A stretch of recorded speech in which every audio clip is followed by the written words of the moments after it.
guessed it, it's all about buttons.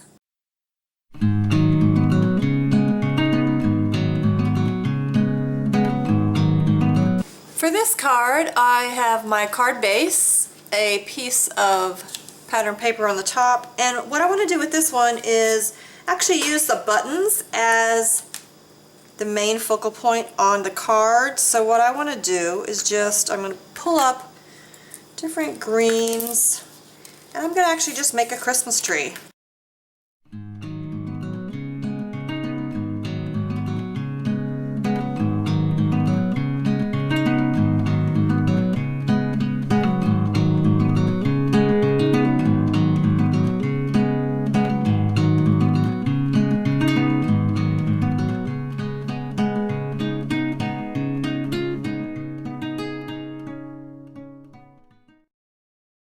So once I get everything set up where I want it, I'm going to go ahead and one by one glue these down and have a little bow at the top for the top of my tree, and then we'll add a little sentiment here.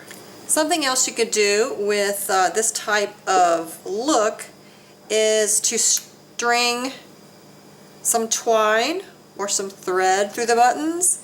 If you didn't want to puncture through the actual card, you could put your thread through your button and then glue it down. It would give it a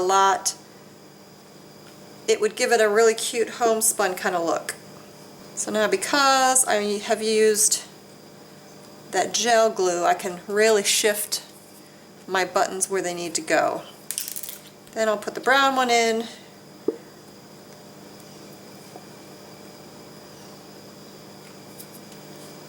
So I've added a little bow and my little sentiment in the black rub-on, and that's all ready to go.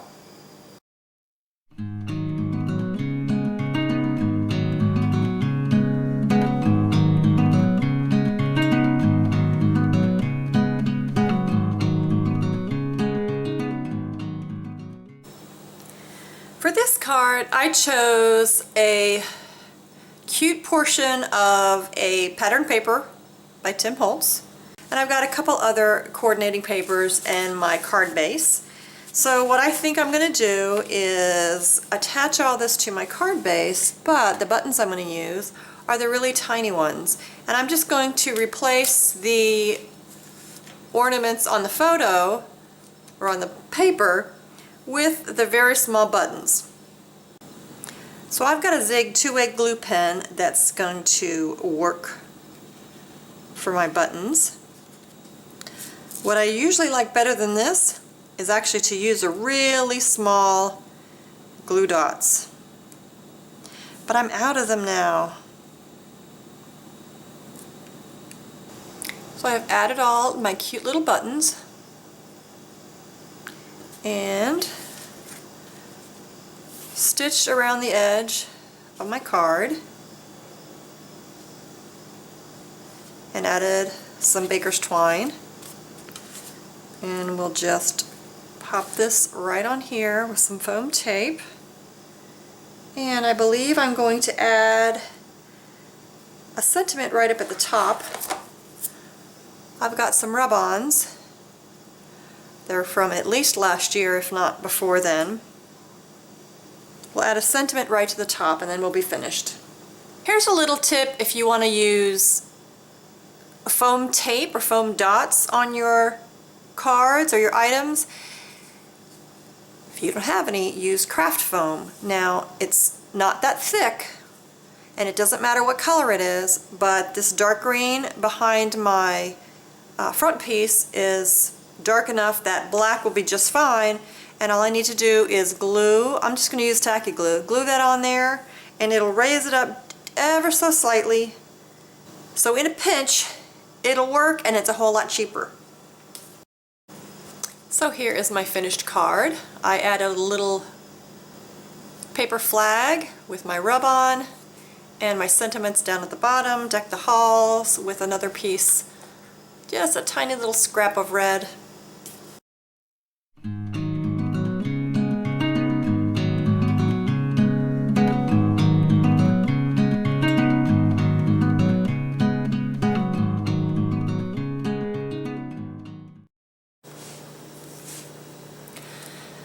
I've gotten this card started with the 7x5 card base.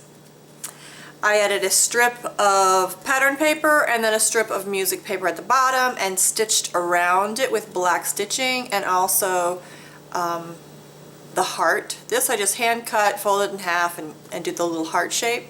So what I'm going to do here, I have lots of red buttons. Yes, I'm going to put them right on my heart, and I've got some rub-ons that I'm going to add. I'm going to add some right at the top, and I may add one at the bottom, not sure, we'll see. I might just leave it like this once I put the rub-ons. But I want to bring up the reason that I added the actual paper rather than putting the buttons immediately onto the card. While this card was okay with just putting the buttons in a form, because it just basically has to be in a triangle shape. Although if I did this again, I'd probably cut a triangle and actually put the buttons on the triangle, the piece of paper, whatever I used. This I like, but I like this better. Because once you get all your buttons on here, it's really hard sometimes to get all the curved edges of, if you're going to do a circle or a heart, anything that has the curved edges. It's just a little bit harder to get those, really the shape, I guess I'm trying to say. The shape of the circle is hard to keep. So by adding the little paper on the bottom, it helps define the edges of your heart, and in my eyes it makes it look better. I tried this before with one without the paper, and it just trial and error will always help you get where you want to go. So it's like sometimes you have that vision of what it should look like, and it just doesn't quite look like what you had envisioned and have in your mind. So rather than feeling uncreative, which I spent a little bit of time feeling that way, I knew that there was got to be a way to get what I wanted, what I had in my mind, how to put it onto my actual card. So that is pretty much where we're going. Then I'm still using my buttons.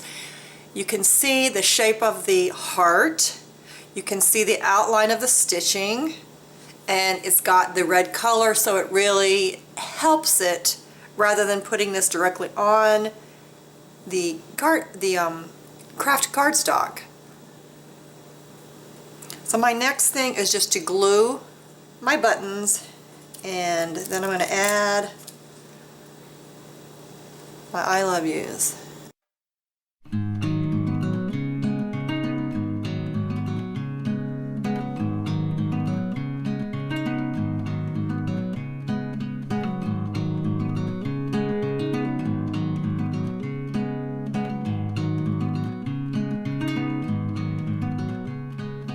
Now that my card is all glued, I've got my rub-on sentiment, and it is all ready to go.